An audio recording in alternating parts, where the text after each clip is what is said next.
Good morning and happy Saturday, folks. Welcome back to the Bear Cave, or whatever you want to call it. That's my wife wants to call our house Hummingbird Cottage, and I was like, cool. I'll call it the Bear Cave. You call it Hummingbird Cottage. We'll compromise. Anyways, Jamal here with Gentle Bear Knife Works. We're back today. So we've been doing a couple of custom orders, or working on a couple of custom orders. I posted a few videos of how this process works, making some CuMai knives. I'm not going to say again what CuMai is because I think I've said it like 5 times and you're probably getting sick of me saying it. So anyways, these are what the previous ones look like after grinding the bevels. In one of my previous videos, I did start grinding the bevel on this knife, and I told you guys that it's easier and a much better process to grind the swedge first, and then I just drove right into grinding the bevels without grinding the swedge. So I did have to come back in and grind in the swedge afterwards, but this is what it looks like so far. And yeah, there's some discoloration on the blade. It just came from getting too hot during grinding and stuff. I still have to heat treat this knife, so it's really not too big of a deal. But this is what we're working with, so it's looking pretty good so far.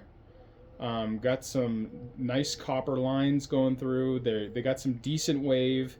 This is the best I can do with hand forging this stuff. I mean, I'm just cranking a hammer, pounding this stuff out, so that's the best I can do, getting the copper line wave, until I get a hydraulic press. And folks, I just stepped up my game. I got a hydraulic press, so I can't wait to make some Damascus, to make some even cooler looking copper lines coming through this stuff. I mean, it's a game changer, so I can't wait to use it. I will definitely post some videos coming up soon here, as soon as I get everything set up how I want it, and it's going to be fun. So anyways, that's the Shadow Claw design. Coming out super awesome so far. I did file in the jimping at the top. And then this here is the medium-sized kitchen knife. Before heat treat, I don't like to get a really super thin edge right here, just because I don't want to risk any kind of warping or anything like that in the heat treat. So I did not grind it down. I didn't grind this all the way to the top. If I ground that all the way to the top, then this ridge line, if you will, would become super duper thin. So didn't want to go there. Hey, puppies, calm down. Again, sorry for my puppies. I realized last night, as I was watching one of my videos, just to kind of check for some of the content and stuff like that, they heard themselves barking in the video, and they started barking, and we're sitting there lying in bed. My wife's trying to sleep, and I'm like, shh, calm down, you guys. So I had to turn the volume all the way down. So I'm sorry if your dogs decide they want to bark at my dogs barking in the background. I will try to keep the dogs inside when I film content in the future, but I don't like to pen them up inside. I mean, they like to be outside here with me, so it is what it is. Until I get a dedicated workshop, which I'm also working on. And they're probably not going to be allowed in the workshop because there's just too much metal grinding and all kinds of crap going on in there. So anyways, so this is the mid-size kitchen knife. Copper lines came out awesome on this. There's some funky discoloration just from getting heated up when grinding the bevels, but that'll all come out after heat treat and after hand sanding and all that kind of stuff. But looking pretty awesome so far. Today, what we're doing right now is we're going to grind the bevels on the Kodiak design. So I've already got this all marked up. I put some layout fluid on it, and I scribed in some lines to follow the ridge line here. Scribed in the lines for the ricasso. Already filed in the jimping on this knife as well. And there's going to be a swedge at the top of this knife also. So I did put my little guidelines on the top edge and on the bottom edge, because as I'm grinding, I don't want to get past those, just to keep it somewhat thick for heat treat. So the first thing we are doing today is we are going to grind the swedge first. So I'm going to get this out of here because I don't even want to think about that right now. Clean off my work rest a little bit, and then we're going to set this today at, I think, about maybe a 55 to 60 degree angle. I think that's going to work well with the thickness that I want to go for on that swedge as far as down from the top. It helped to turn the angle gauge on. So let's start out with let's say 55 and see where that takes us. I can always adjust later and take it up to 60 if needed, but we will start at 55 and see what we're looking like. Right now I have a 120 grit ceramic belt on my grinder. I have found that if you use with this copper, and maybe it's just because of the way I'm hand forging it,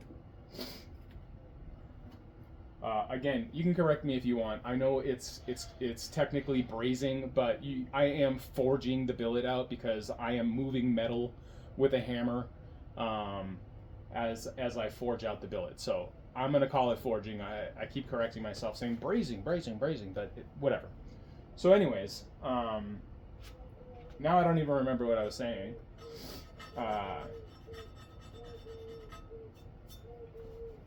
Let's get into this swedge. So 55 degrees. I got all my lines marked out. Oh, that's what I was saying. The 120 grit belt. Sorry. So what I was going to say is that I found that if you use a lower grit belt, a more coarse belt, you can get delaminations in the copper. It tends to almost kind of pull the copper or pull the steel away from the copper. So I moved up to a 120. I don't seem to be having any issues with it so far. And if I go just at a nice, slow, even, steady pace and don't push too hard or anything like that, nothing pulls away from each other. So it seems to be working pretty good. This is a very thick knife. This is just barely over a 1/4 inch. So it's got some good weight to it. I kind of like that personally. I don't like little puny, scrawny. I like some heft to my blades. Fits great in the hand. And this is probably my favorite design, my Kodiak. I love this knife. It's just, I hate when people say sexy, but I mean the curvature on this sucker is very pretty. So anyways, here we go. Let's get into some swedge. So with grinding your bevels and whatnot, you really got to just come in here with some confidence and just, be ready to do this. If you're not ready to do it, you're going to mess up your bevels. Even if you're using jigs, even if you're using angled tables and you're not freehanding all this stuff, you just got to have a certain level of confidence when you're approaching your grinder. Otherwise, things just, if you're not in the right mood and spirit for it, things just don't work out so well. So I'm ready for this. Feeling pretty good today. It's Saturday morning. I love the weekends. Not that I don't love my job. I love my job. And I love the people that work for me or work with me. And so, but it's Saturday and I'm here at the Bear Cave at my home and doing what I love to do. Like, I love making knives. It's so much fun. It's so gratifying. One of the most favorite things, one of my most favorite things about this process is the reactions that I get from people when they say things like, "You made that? Wow." And let me clean off my camera here a little bit here. "Yeah, you made that? Wow, that's amazing. It looks so gorgeous. And how did you do this?" Which is also one of the reasons that I'm making content now. I figured I'd share some of that stuff with y'all. So anyways, I'm gonna flip this on here. I'll probably turn this down to roughly about maybe 50% or so, just so we can go nice and slow and steady. Don't want to mess anything up. Uh, that's another thing, is that, you know, I really take a lot of pride in the work that I do and the quality of everything that I produce. So nice, slow and steady, and we'll take it from there. All right, folks. Putting my PPE on, personal protective equipment, and we're gonna get going.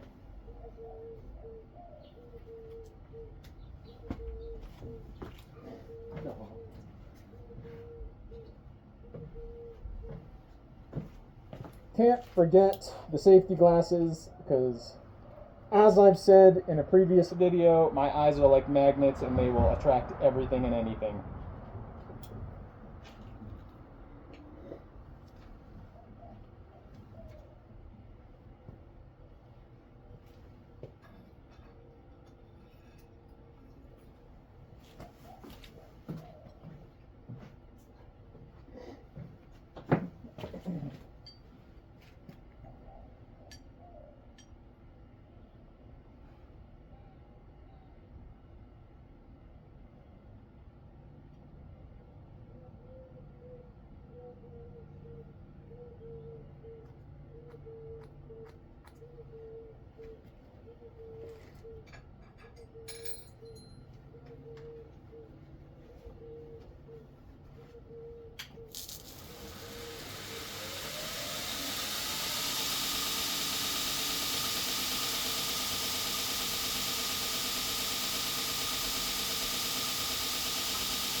I'm gonna stop because I did forget one little step that I like to do. Some folks don't find this necessary, but I do.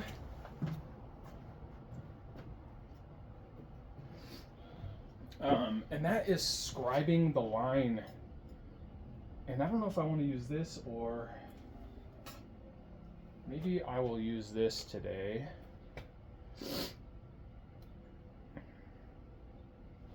No, I'll use this. Ease of access.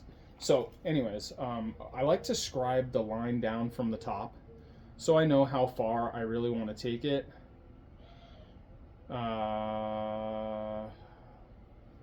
We're looking at about just under 4.5 millimeters. Let's see, that looks pretty decent. Let's take it a little bit lower just in case I need to adjust. Let's take it to 3.5. It's looking pretty good. 3.5. So I will scribe my line out on here all the way to the tip.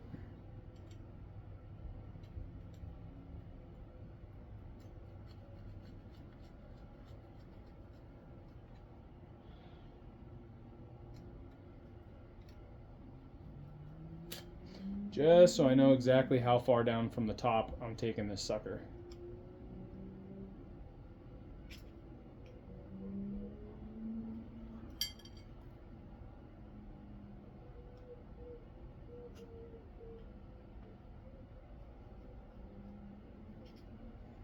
I've already kind of messed up on this side just because I started grinding it, so I don't have an edge to go off of. But if I kind of take it in a little bit on this side and then take it in on this side, we should be all right.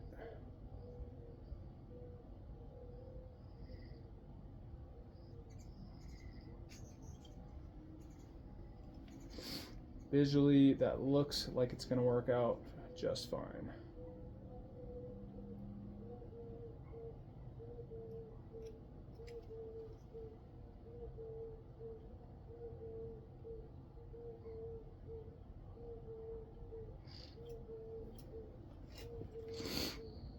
And I can measure it all afterwards and make sure that we're even all the way, so we should be good. Looking all right so far.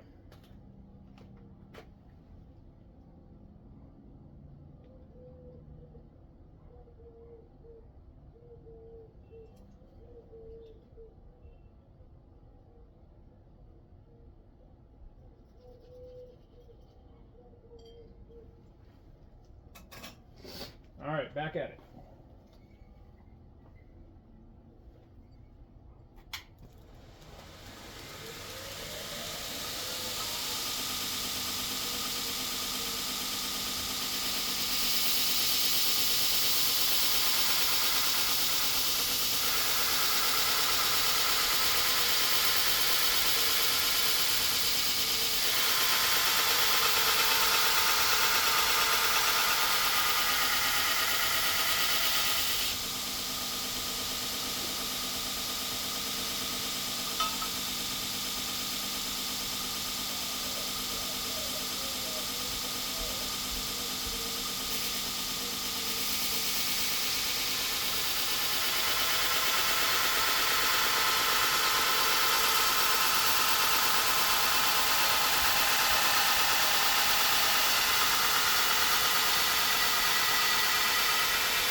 All right, so it turns out 55 was a perfect angle for this.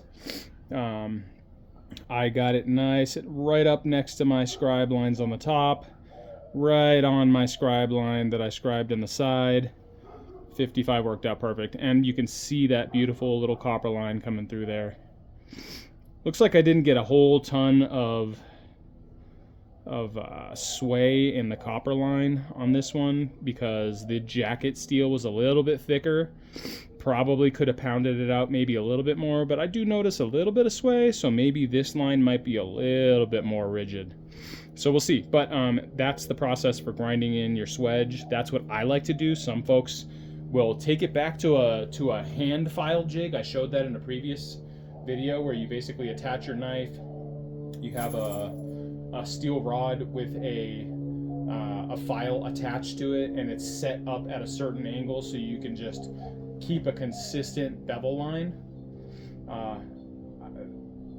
I don't really like to do that. I think this works perfectly fine, and I can get pretty consistent lines as I grind. So this is the process I like to do.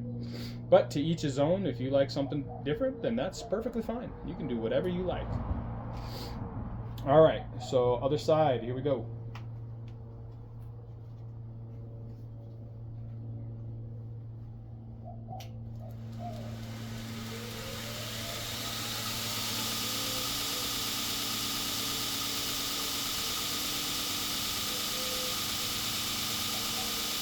Now, what you just saw me do was adjust the tracking. For consistency purposes, I like to have the belt the same distance away from the platen itself on each side that I'm grinding.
Okay, so that's looking pretty good. So here we got the swedge. Got it fairly consistent on both sides. Anything that's not super consistent, like if you can see here, this line didn't come quite as far back as that line on that side. I can fix all that kind of stuff with the hand sanding. And then this ridge line, as long as it's somewhat thin up here and somewhat thin up here, and it's barely thicker in the middle, it's not really going to harm anything. It's not too big of a deal. What I really want to make sure of is that I have a nice clean edge line, and make sure that that's nice and straight. And as you can see on both sides, it came out pretty decent. So one of the things I did want to mention about about grinding on the 2x72 is pressure. Pressure makes a big difference. Pressure and grit size of the belt. If you come in there and you just push on it, it is going to hog off material, especially with these ceramic belts. So there are some points, like when you first get started with it, sure, you can give it a little pressure, not too big of a deal, kind of quickly get to where you're going.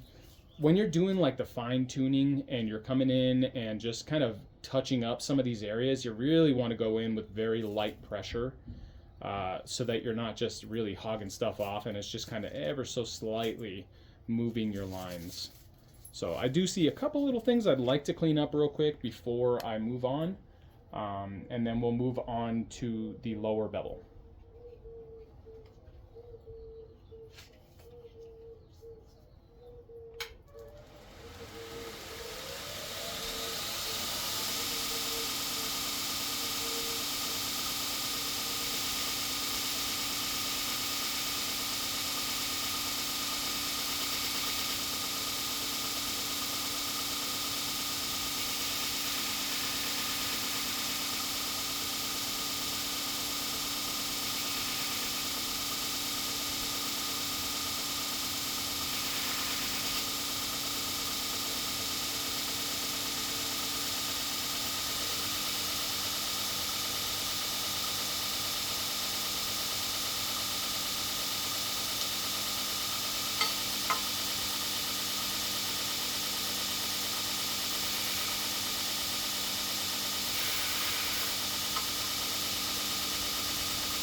Okay, so now for the lower bevel, I'm going to use the same belt. One thing I kind of did learn the hard way is that if you use fresh belts for your bevels, it makes a world of difference. You can keep these belts for, you can probably make a good few, maybe 2 or 3 knives with a fresh belt as far as the bevel goes itself, just grinding the bevel alone. But fresh belts make a world of difference. I've been reusing my belts. Like you can see the color difference here. I've been reusing my belts for a lot of different knives, and I find that I'm sitting here grinding for a long time. Well, the other day I put a fresh belt on to try out when I was grinding some of the forge scale off just the flats of the knife. And instead of being here for about 30 minutes grinding scale off of the flats, I was here for about 5 minutes because the fresh belt made a world of difference. Call me a cheapskate. I just like to get the most use out of my belts. Belts are very expensive. Abrasives are probably the most expensive part of knife making, just because you buy a lot of them. So I was trying to get, as much use as I could out of them, but it makes more sense for efficiency and for everything to just use fresh belts. Readjust my table. Now, when I'm doing this part, I'm a little bit, for lack of a better word, no, I'm not going to say that. I am a little obsessive, I guess, maybe, with making sure that my angles are nice and tight and square. So I use not only my digital angle reader, but also a machinist square.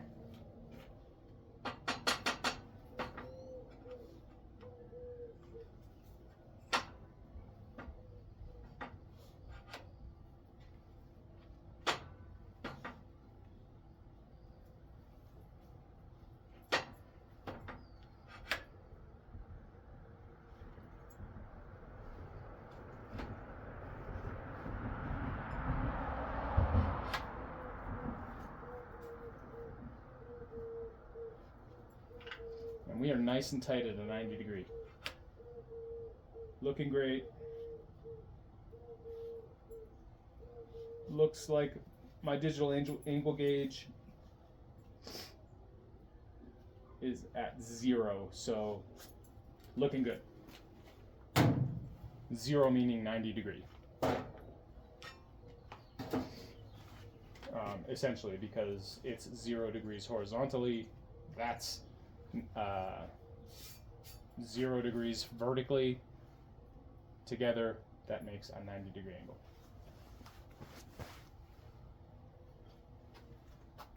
Okay, so bevel jig. Nice thing about this bevel jig is that you can adjust the angle consistently. It does have numbers on the side here and a little gauge pointer to adjust. You use this little nut here and you can get essentially the same angle every time you grind. For this Kodiak design, I haven't actually written down the number that I like to use. I keep a little piece of tape on my filing cabinet back here, and I will write, like the Shadow Claw is a not so steep angle. It's a 7.5 on this gauge. I don't know what that reads out to in actual degrees. I've never actually taken the time to do that, but I will soon. But the problem with this is that this plastic bottom tends to warp. So you'll see it kind of bows down just a little bit. So every once in a while, I will actually take a torch to it and just flatten it back out. I'll get it like somewhat hot so it's a little bit pliable. And then I'll just kind of stick it on the bench and maybe clamp it down. It works fine and it gets it nice and flat again. So it's not horribly warped right now, so I'm not going to worry about it too much. The real big thing with this is just watching your lines that you've scribed onto the knife, making sure that you're, coming in at a steady, even pace when you're grinding the bevel, and then just very light pressure, like I said, when you're doing the touch-ups.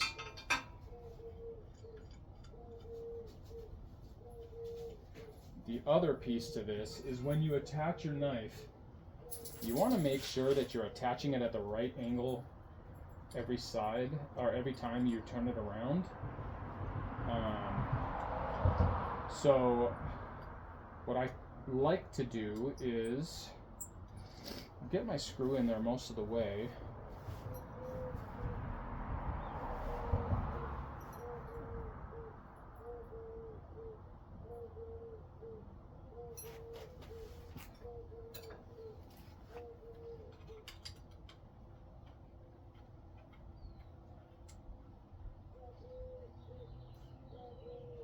Tighten that down just a little bit. And then I'll actually use the jimping lines to figure out, with this edge of the bevel jig, which jimping line I'll line it up to on both sides. So when I flip it over to the other side, it's going to line up with a certain jimping line as well.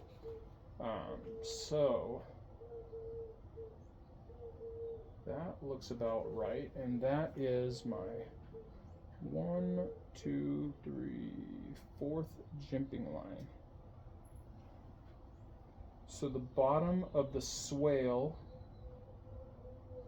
on the 4th jimping line is what I'm using for lineup.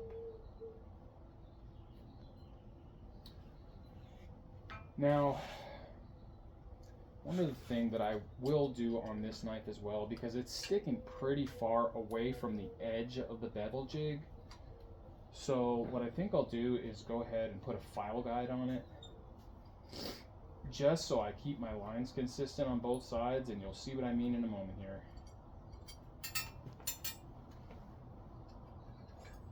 This, my friends, is a file guide. So goes on to the knife. Oh, it's a little bit thicker, I forgot. So it goes on like so. This is a thick beast of a knife. Probably one of the thickest that I've made. Good grief.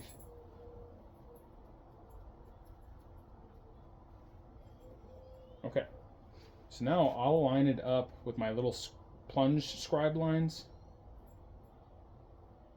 so that I keep the plunge at the same. It just really helps for keeping your plunge line nice and straight, instead of having to kind of eyeball it and just come in real slow and all that kind of stuff. So that's what I like to do. I'll use a file guide and a bevel jig.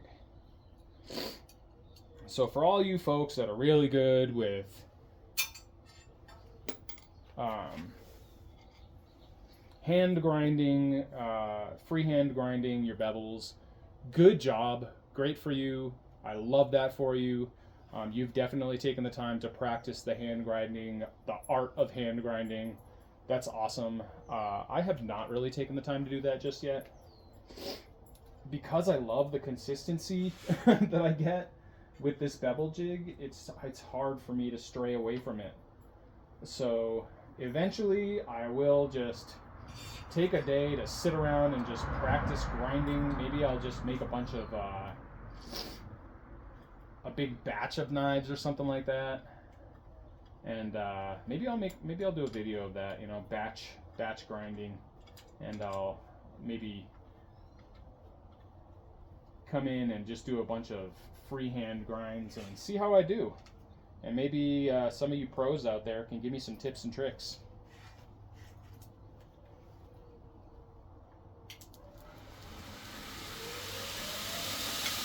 So what I like to do here is I will track my belt away from the edge of the platen a little bit so that I can come in here and make sure that this file guide is lined up with the edge of the platen and sits flush on it. That way I can make sure that my belt is gonna give me a nice even line along the file guide. So now that we are good to go there, tighten this puppy up. Now, as far as the angle goes on this, it's always best to start with a more steep angle so that you're not grinding up real far on your knife. So for this one, I think I'm actually going to start, this is with the thickness on this knife, it's very thick, so I think I'm going to start with probably about, let's see, 5, 6, 7, I'm going to take it all the way up to 8. I don't think I've ever taken it that far up, but again, this is probably one of the thickest knives that I've made. So I don't want to take it too steep. So we'll start there. Good thing about starting at a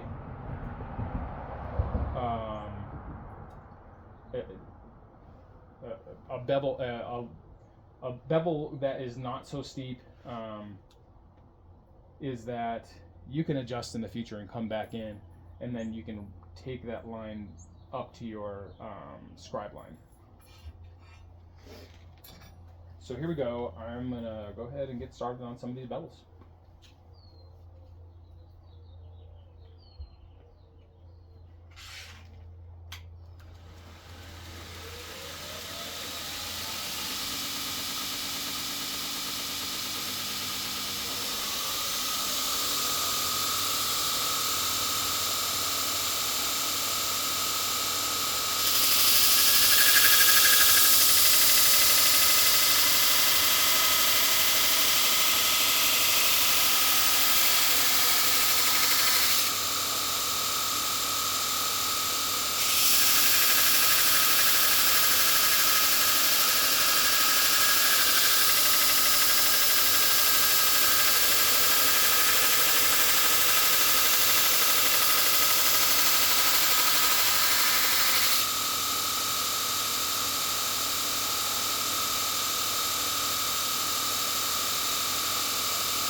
Now what I'm noticing is that I'm not getting too close to my center scribe lines on the edge just yet, but I'm getting more than halfway up to my side scribe lines.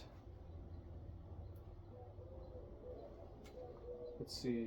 Actually, it looks like it just may work. I'm gonna keep going with this angle, see what happens, and I can adjust. With this process, slow and steady wins the race, right? We are turtles when it comes to this. The rabbit will inevitably mess things up. So, turtle approach to this, and everything should turn out pretty well.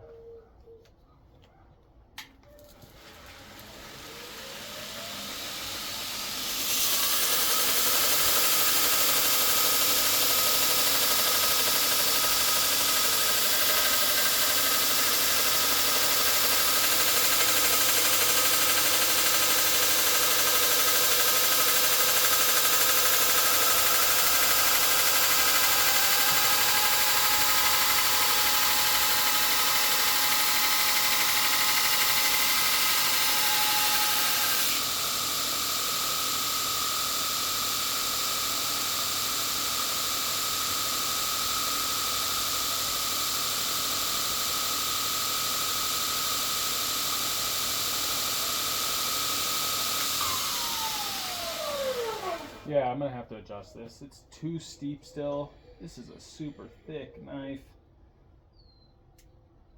So we gotta adjust our angle out so that we're grinding in a little bit deeper towards here and a little less steep, so it's not right taking this line up on the edge of the blade too far. So I'm gonna take it up to a 9. See how we're doing there. Now, a lot of times when I'm doing this process, if I'm just doing a mono steel blade, everything is machined at an 1/8 of an inch thickness or a 3/16 thickness. So typically my angle guide that I created over here is for more for those. With this process, and you're forging out these billets, they don't come out 100% consistent every time, so you just got to really, like I said, come in with the turtle method, take it nice and slow and easy, adjust as you go, do a couple of passes, look at the edge, see how you're looking, and then that's how to really get things where you want to be. You can ever so slightly start seeing the copper pop through on the edge. And that ridgeline will raise up the further I grind this bevel in, so because there is an 1/8 of an inch core steel of 1095 in here. So, all right, keep going.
Now I made a little bit of a boo-boo here, and I'll show you exactly what happened. So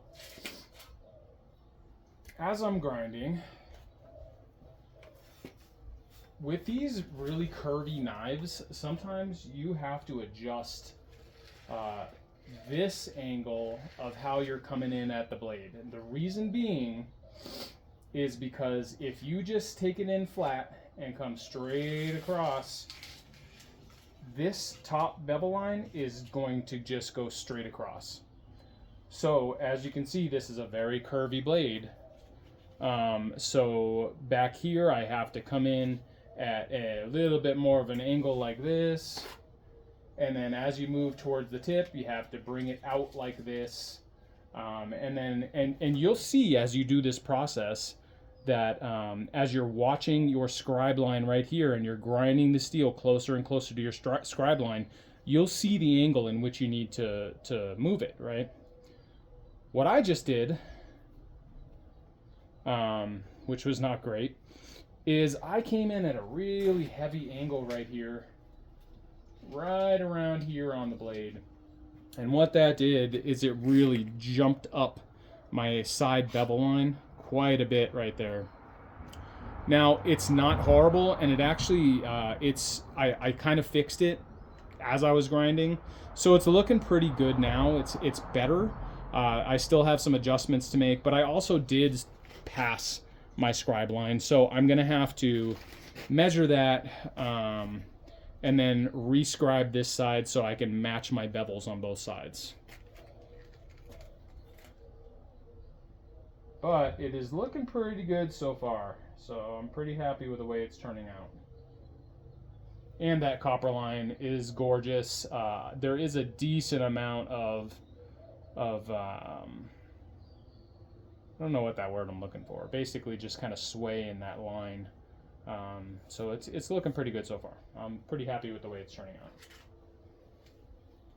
Take just a couple more passes on this side, and we'll flip over to the other side.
Okay, and that, my friends, is looking pretty decent.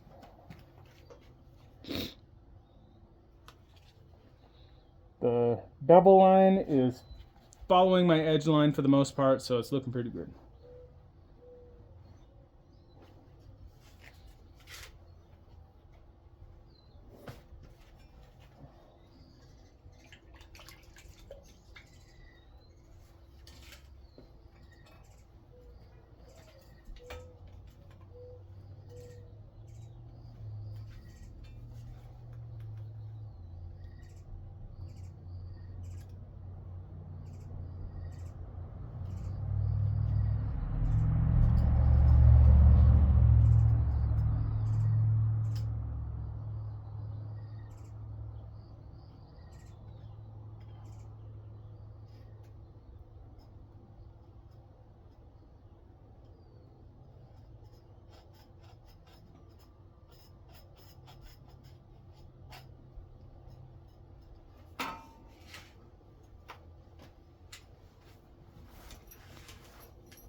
Now I'd like for you to be able to see in here a little bit closer, and I'm sure you're probably thinking the same thing, so let's move the camera.